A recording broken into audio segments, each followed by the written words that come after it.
cheap gadgets to help cool rooms without air conditioning, especially in Singapore's hotter months. A rapid test to detect changes in a patient's immune response, such as to prevent sepsis in emergency situations.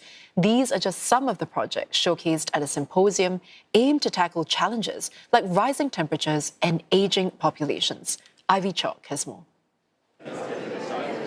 A gathering of global research leaders to share solutions addressing changes to the climate, environment, health, and improve urban resilience. 200 people took part in the CREATE Symposium 2026.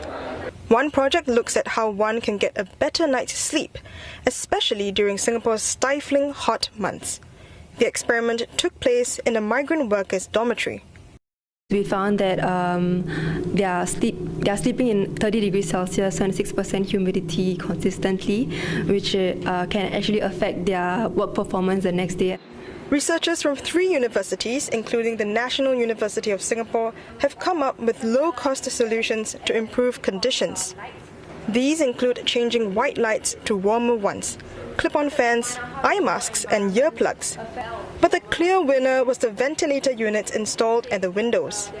What we essentially want to do is to minimize the differences between outdoor and indoor, and that's why we introduce things like ventilation. And simply opening our windows may not be sufficient. We need a mechanism to pull the air inside into the room so that you can cool the room down as well. The result? Temperatures went down about 0.7 degrees Celsius, and workers reported better sleep. The team is in talks with the Manpower Ministry to explore scaling the solution to more dormitories. A Singapore-MIT partnership is tackling a different threat in emergency wards where every second counts. Their task is to detect sepsis, a severe immune response to infection, quickly. For every hour it goes undiscovered, the risk of death rises by nearly 8%. Current immune response tests take an hour or 2, while bacterial measurements could take up to days. Researchers have developed an immune response test that needs just a drop of blood and delivers results in 10 minutes.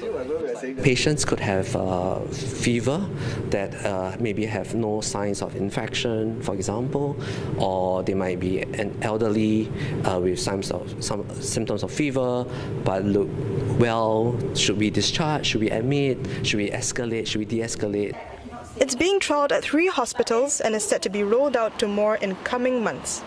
For a start, we are looking at emergency, where we triage patients for their severity and managing their resources in a very tight space. Now, in the long run, we hope to be able to put our test in monitoring in the ICU to see how patients are responding to therapy in the ICU. And last but not least, in the general wards, in the future, we are hoping to look to see whether to work with oncologists to see how are you responding to the cancer treatment. The scientists are now working on licensing the technology and have plans to raise funds to bring it to overseas markets such as the US and Australia.